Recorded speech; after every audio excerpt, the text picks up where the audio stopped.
In the autumn of 1878, the plains of Kansas carried more silence than wind.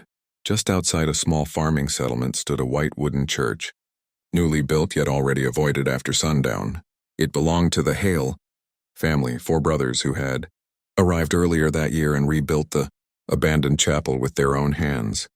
Elijah, Matthew, Thomas, and Samuel Hale were known for their discipline. They dressed identically in dark coats, spoke rarely, and were never seen apart. Farmers respected their work ethic, but no one truly knew where they had come from. They claimed to be missionaries, but they never preached in town. Every Sunday the church doors opened at dusk instead of morning. No bells rang. No hymns echoed. Only candlelight flickered behind the narrow windows long after midnight. Then the animals began to react. Horses refused to pass the dirt road leading to the chapel. Cattle grew restless when the wind blew from its direction. Even dogs whimpered and pulled against their leashes when forced near the property. The townsfolk whispered of strange sounds, low murmurs carried across the fields at night.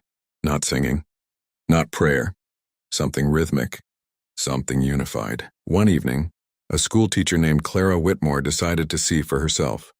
From a distant hill, she watched the chapel through a spyglass. The candles inside moved in perfect synchronization, as if carried by 4 shadows circling the altar. At exactly midnight, the light extinguished all at once, and for a brief moment the church windows appeared darker than the sky itself. The next morning, Clara visited the brothers under the pretense of discussing scripture lessons for children. The door opened only halfway. Elijah's pale eyes studied her carefully. "There are no children here," he said calmly. Clara noticed something behind him. The wooden cross that once hung above the altar was gone. In its place stood a tall, narrow frame covered by black cloth. "What is that?" she asked. Elijah's expression did not change. "Structure," he replied. "Every church requires one." The door closed gently. That night the wind carried a new sound across the plains. Not murmurs. Breathing. 4 breaths, perfectly aligned. And somewhere beneath the chapel floor something answered. The following week the sky over the plains turned a dull iron gray. Clara Whitmore could not forget the sound she had heard. 4 breaths moving as one, followed by something deeper beneath the chapel floor. It was not imagination. It had weight, presence. 2 nights later, a farmhand named Jacob Miller vanished.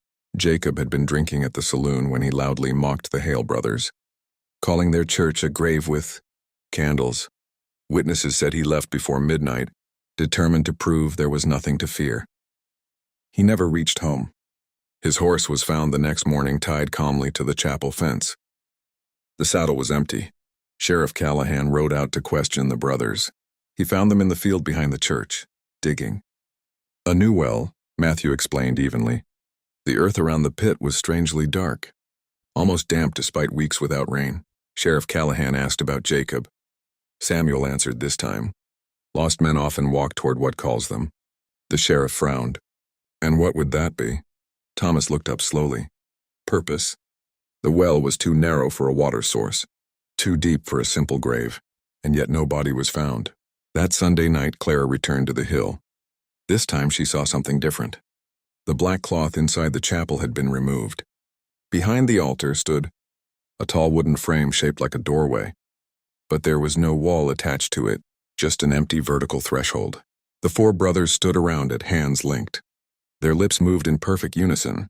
The candles flickered violently, bending inward toward the frame as if pulled by unseen wind. Then Clara saw it.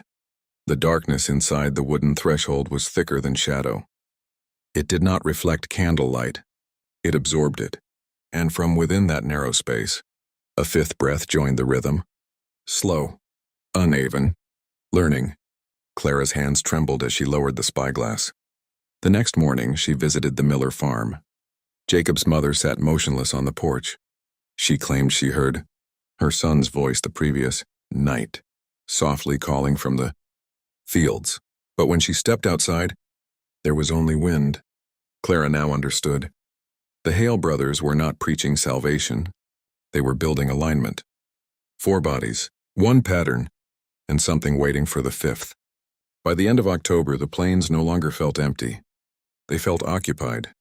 3 more townsfolk claimed to hear voices at night. Never loud, never frantic. just steady murmurs drifting from the direction of the chapel, as if someone were rehearsing a single sentence over and over again. Clara Whitmore stopped sleeping. She began keeping notes, dates, times, wind direction. Each night the murmuring grew clearer, more structured. Not prayer, not language she recognized. Pattern. On the last Sunday of the month, Sheriff Callahan returned to the chapel with 2 deputies. The doors were locked, but candlelight flickered through the cracks. He forced the door open. The interior was bare except for the wooden threshold behind the altar. And the floor. The floorboards had been removed in a perfect square around the frame, exposing dark soil beneath. The pit behind the church connected directly under the altar, forming a narrow tunnel. But the brothers were gone. No coats, no boots, no horses. Only 4 sets of footprints circling the frame, and a 5th set leading into it. The deputies swore the doorway led nowhere, just open air, between 2 wooden posts. But when Clara arrived hours later and stepped close enough to see inside, she felt resistance, like standing before deep water at night. Cold, pulling. Pinned to the altar was a single sheet of paper in Elijah's careful handwriting. Alignment requires surrender. The 5th must enter willingly. Below it 4 identical signatures. The sheriff ordered the structure burned. As flames swallowed the chapel that evening, townsfolk gathered at a distance. The wooden threshold blackened but did not collapse. Smoke thickened unnaturally around the frame, folding inward instead of rising. Then as the roof caved in, something impossible happened. 4 silhouettes appeared inside the burning threshold, standing upright, unmoving, watching. The fire died faster than it should have, leaving only charred beams and ash. The frame remained, untouched, and when the smoke cleared, the ground beneath it had changed. The soil no longer looked disturbed. It looked sealed. That night, the wind across Kansas carried no murmurs, no breathing, only silence. But Clara could not shake the final detail. She had seen before the smoke faded completely. There were not 4 silhouettes inside the threshold. There were 5. Winter came early that year. Snow covered the remains of the chapel within days, swallowing the blackened beams and ash. Only the wooden threshold still stood in the center of the ruin, untouched by fire, untouched by frost. The townsfolk refused to go near it. But Clara Whitmore returned one final time. She waited until dusk when the sky turned the same iron gray it had weeks before. The wind carried no whispers now. No murmurs, no rhythm, only stillness. She stepped across the snow toward the frame. Up close, it no longer looked like simple wood. The surface felt smoother than before, almost polished, warmer than the frozen air around it. Clara reached forward and placed her hand inside the empty doorway. It was not empty. Her fingers met resistance, like pressing against stretched fabric. And then she heard it. Not from outside, from within her own chest. A breath. Slow, measured. Not hers. Footsteps crunched behind her. Sheriff Callahan had followed at a distance. "Miss Whitmore," he called sharply. "Step away from it." She didn't, because now she understood. The Hale brothers had not summoned something evil. They had discovered something unfinished. 4 men had aligned themselves to stabilize it. The 5th had never been a victim. The 5th had been a balance. The air inside the frame shimmered faintly. Shapes shifted beyond it, indistinct but present. Clara felt the pull again. Not violent. Inviting. Sheriff Callahan grabbed her arm and pulled her back just as the wind rose suddenly, spiraling inward toward the threshold. Snow lifted from the ground, circling the frame in a silent storm. For a brief second, 5 silhouettes appeared within it, 4 familiar outlines, and one smaller, feminine, watching. Then the wind stopped. The warmth vanished. The doorway became nothing more than charred wood.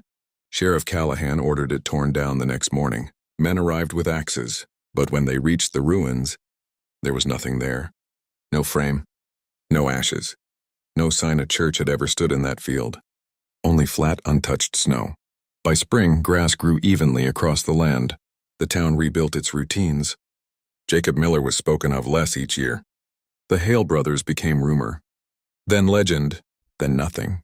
But Clara kept her notes, and sometimes on nights when the wind moved across the plains in perfect rhythm, she would pause and count. 1, 2, 3, 4, 5, still aligned.